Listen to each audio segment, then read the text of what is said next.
October 10th, 2021. This is going to be another hidden history kind of episode. But before I get into it, I wanted to explain why there are these many videos coming out at one time. I just find that it would be more appropriate that those that have been involved in certain matters over the years, whether it would be simple stuff or some people even played a prominent role in things like the cemetery being cleaned up, things like that. They deserve to hear some of these backstories, whether they're going to believe it or not. Perhaps they might find it a little fascinating and interesting, or maybe some of them will be like kind of blown away, like, whoa, what did he just say? Now I want to try to make these videos short, so I'm going to stick to one. Let's just say the flashing lights, that pinging kind of stuff I talked about for a while. It's like a smaller confined thing. I describe it as brighter than a camera flash, things like that. I've once said that my introduction to these flashing lights, we're not talking about like basic balls of light, but just this flash, goes back to a time when I was having what I considered at the time was the last brush pile burn for the Grove Restoration Project. Turned out to be second of the last, but during that time period I figured I'd put up the camera and film the fire, put up a nice microphone, just get the crackling noises, some ambient stuff going on. And a guy named John Foster, one of the volunteers, he decided to come with me because you needed two people for these brush pile burns. And please bear with me, I'm just trying to recite what's going on with me. Maybe I can explain now, or it's going to be better explained later, but I just want to go through the process of what was going on in my head. So we start the fire going, and I started thinking about some science stuff, something called hydroxy defect. And what that is you take, let's say, rock, and you put it under stress, and right before the fracture point, it will release a type of electricity that's combined with certain oxygen molecules in a certain way. And for whatever reason, I was thinking about that. Just it's funny how these thoughts come into play at certain moments, and I question why. And maybe there'll be some answers during this, to some degree. So this thought process is going through me, being the dork that I am with the science. And I thought, I was thinking about the fire heating up rock, stuff like that. It's just this weird thing, I'm just going through this process, just playing around in my head. And I blow it off, go about a normal day, and we're just throwing wood on the fire. And John, the camera is facing north. So John, at a couple times, he goes, "Hey, did you see that flash of light?" Now I'm facing north. He's facing south toward the path near the southwest corner of the cemetery. I'm like, "What flash?" I turn around. I don't see nothing. And he's pretty adamant. I might even have that audio recorded when I was doing that. I'm not sure yet. And I don't see anything. And then he says he sees it again. At first I'm thinking he's just maybe he's seeing some weird cobweb thing, like spiders putting stuff across the trees, and there's some glimmer of the sunlight. Being rational about this kind of thing. At some point I recorded another video of the fire. I think it was a different angle, or I did something, did some more recordings. And during some point I actually got to see a flash of light. And I was pretty like mystified by it. I'm like, okay, no, he's right. There's something weird. And I walk over there and I'm putting my hands out like, yeah, there's nothing there, nothing to reflect, nothing that was going on in my head anyway. I don't even think I told him anything about the cobwebby thing. And it's like, yeah, that was kind of like off a mirror of or some really reflective metal, and that's bizarre. Okay, brush it off, go about my day. We're continuing on with the brush pile burn. And so I'm starting to think about the hydroxy defect again. I'm like, why was I thinking about the hydroxy defect? Because some of these effects, reason I brought that up too is NASA, some spokesperson with NASA was talking about hydroxy defect and how back in the day, people would see right before a precursor, they would consider this a precursor to earthquakes. They would see these glowing lights or flashes or even balls of light. And they assumed that it was from some hydroxy defect thing going on when it was releasing these electrons or whatever, and it was reaching into the atmosphere and it would create these effects. I'm like, okay, now we got this flashing light. I'm thinking about the hydroxy defect thing. I'm kind of weird when this kind of stuff happens. Is there any relation? Am I picking up on anything? I still blow it off a little bit. Like, whatever, dude. Just go about my day. And this was toward the end of the Grove Restoration Project because I knew I was going to have to shut it down because there was some drama going on.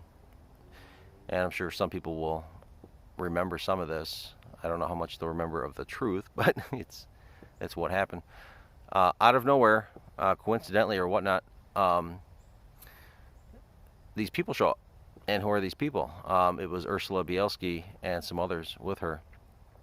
And they were trying to help out with the brush pile burn. And I'm like, I really don't want your assistance. It's not necessary today. We're just burning the material that's already been cut.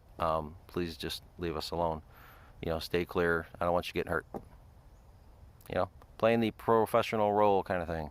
But the professional role kind of goes to the side because then eventually she starts saying, well, you're not a steward. You're not allowed to be doing this kind of stuff. I'm like, you know what, lady? You're a dumbass.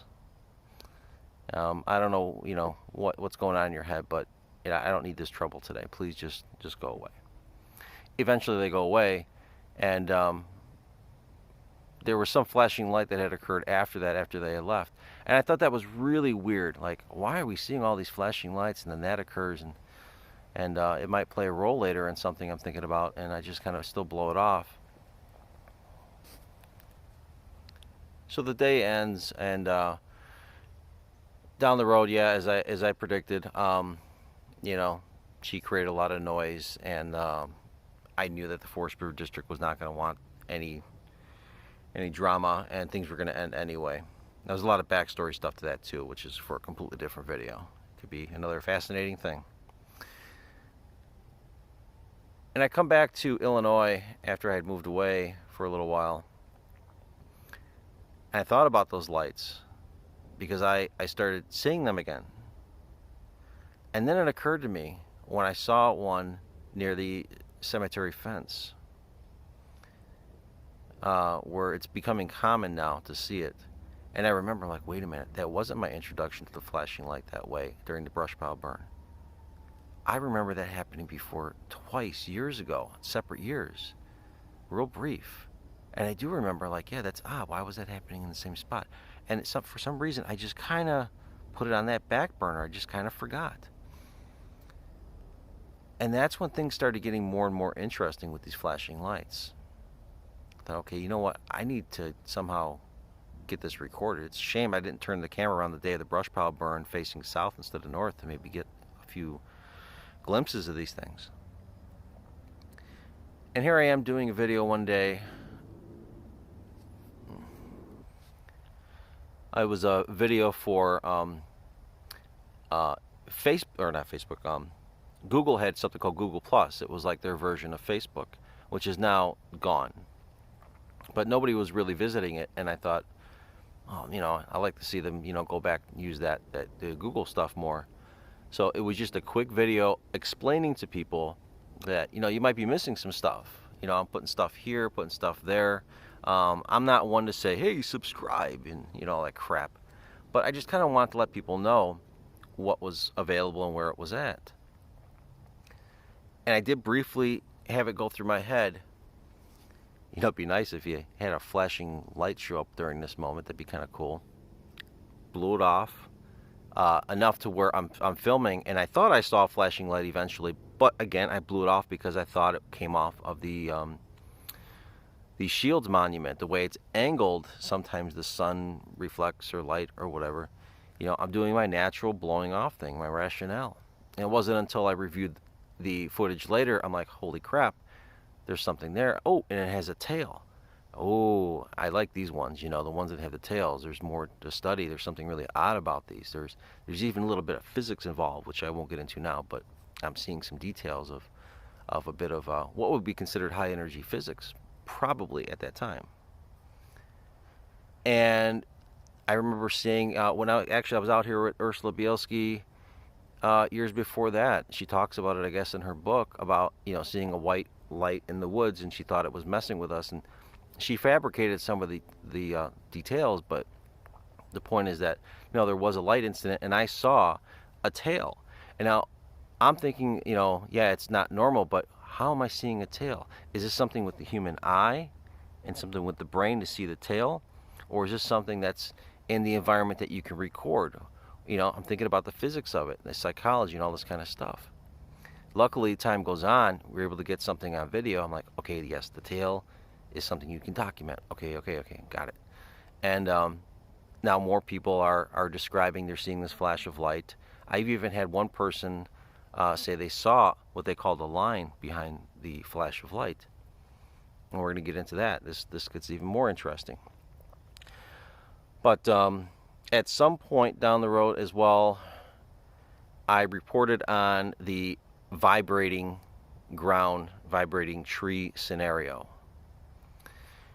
And there's even some more hidden history with that. I don't want to make this video extra long.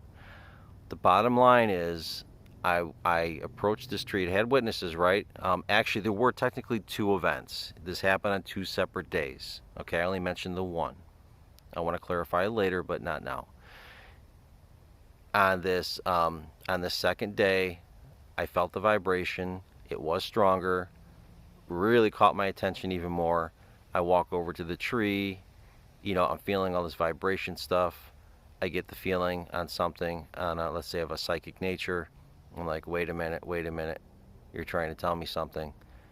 And I decide to go over by the fence on the north side, just stare at the trees. I felt compelled to do that.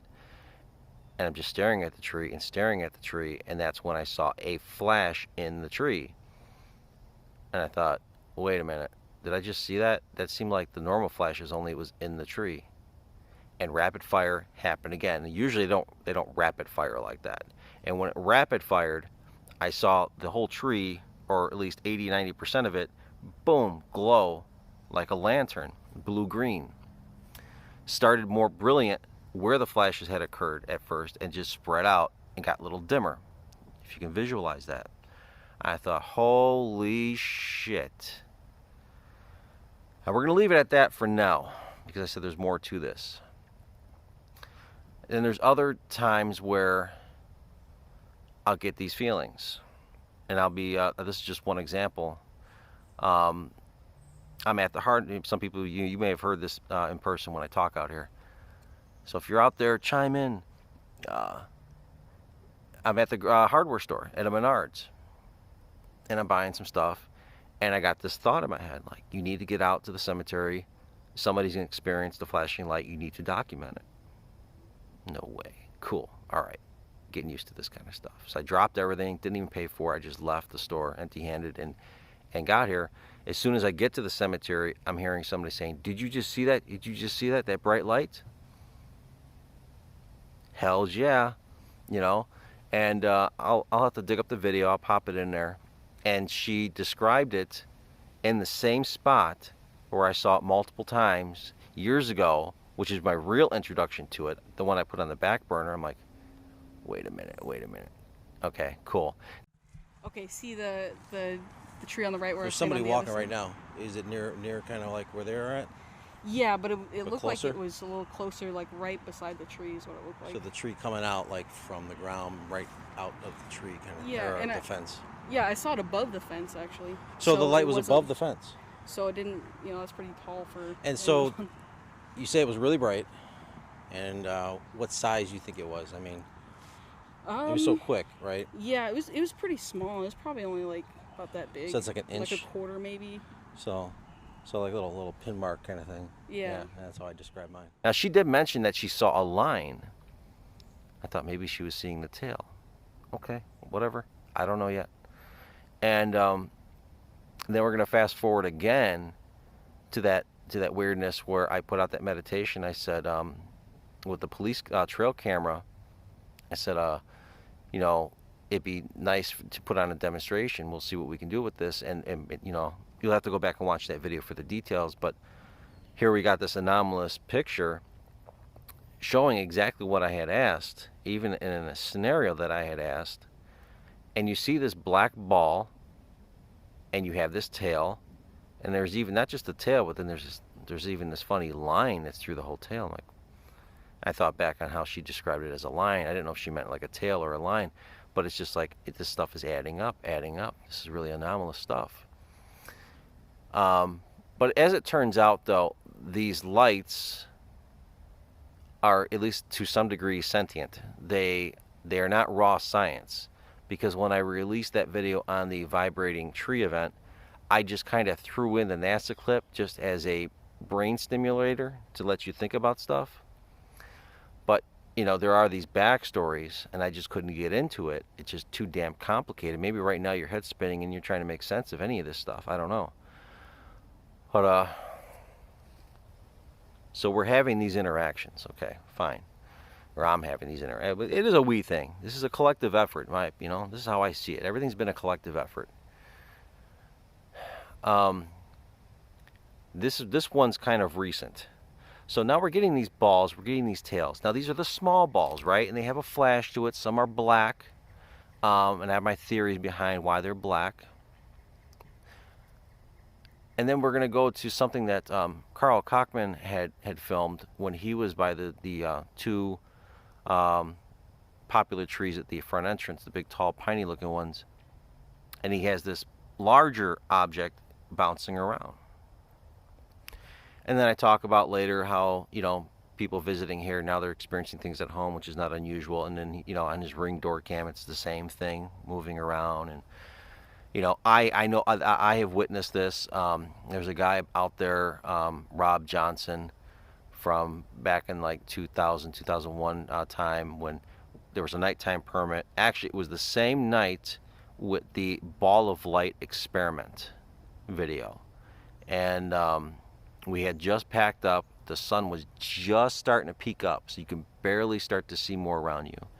And that's where when me and him were standing underneath that tree, those two trees, and I'm in mid-sentence, and he stopped, and I said, "Did you just see?" And he goes, and he just finished my sentence. Yeah, I saw that, and it was like this 5-6 foot round, big, black, solid, rich black, wobbly mass, I call it. You know, you could picture it as the big Orby thing, whatever, but it was like the same effect. Like, that's pretty cool. And so we're getting these effects around this tree with this bigger object for whatever reason. You know, there seem to be patterns with some of these things. But one that happened a few years ago, I was trying to tie all this in my head. I'm like, you know, you got your balls of light, you got your tails. And so I started putting out this meditation stuff. I go, you know what we need? I need to know if it's possible, if it's related in any way, the physics of it, the bigger stuff. Can the bigger stuff leave a tail? And here I am, I'm trying to figure out a spot around those trees. I'm like, I don't think it's defined, you know, it's confined to that area, but for whatever reason, we were seeing it more in that area. I'm like, okay. And I picked a spot. I said, near the Ripet Stone, have it travel along the ground and then come up, you know, and then we'll see if we can see the tail along the ground and then come up. And here's this video, here's this picture that comes out. I'll have to dig this one out, show you it. I'm like, is this real? Is this not real? I'm like, whoa, this is uncanny. This is exactly what I asked for, right by the Ripet Stone. So the way this one goes down apparently was that at least a mother and their child, I don't remember if it was daughter, son, whatever, and they were, you know, pushing their luck. They wanted to stay back at the cemetery past sunset or something, or trying to, and I guess the kid takes a picture. And eventually she gets a parking ticket later for this, but she said it was worth it. But it shows right there, this thing travel along the ground, the big ones. And it comes up, and then you have this very defined circle with this tail. Okay, here we go. So I'm getting used to this stuff at this point, right? Definitely. And I'm like, it's probably real. It's probably real. You know, that first glimpse was like, Was that Photoshop? Because you can easily do that in Photoshop, but apparently it was done on a phone. Noisy day. Anyway, so there's all this stuff going on, and I don't want to make this video any longer than it is. It's already going on 20 minutes, but I feel like I'm starting to understand things a little bit more, a little bit more, a little bit more. I know that I was, for what it's worth on this one, I've been acclimated to things over the years on my interactions. And I don't want people ever to think that these videos are about me. This is about a grander picture of whatever, you know. I just happen to be experiencing these things and interacting. All of us are a part of the team. You know, I always preach that don't ever join a team. Don't form a paranormal team, that kind of thing, because there's just all bad things that happen because of it. But what's been going on out here has been really cool, because really you take thousands and thousands and thousands of people that visit here, and then you're able to go through material that people capture, mix it in with whatever the hell I'm doing behind the scenes. It's giving me this perspective in all different ways. You know, we're all piecing this together, and me providing you these backstories is to help. You know, I'm just trying to help. Somewhere down the road, if I don't figure some more stuff out or anything, maybe you will. You know, you could be the key to figure out, like, wait a minute, that's what's doing that. And then you're just one step closer in that piece of the puzzle of figuring little things out. So figuring stuff out, you know, we're all in this together. Some of us take it seriously, excuse me, some of us don't. And it's those of us that take it serious, those of us that are having experiences behind the scenes, you know, you're the ones that are probably going to be able to figure this kind of stuff out. It's the nature of the beast. You know, it's not evil out here, man. Everything I've been experiencing has been very educational, very playful, even, you know, sense of humor. Don't run away from it. If you feel like there's something behind your thoughts and feelings and your interactions, just kind of go with it. If you can't handle it, like I know some people just can't handle it, so be it. And it seems to leave you alone. There is a lot of intelligent aspects to the phenomena out here, and it took me many years to eventually figure out, with assistance to some degree, well, to a big degree. So it takes the assistance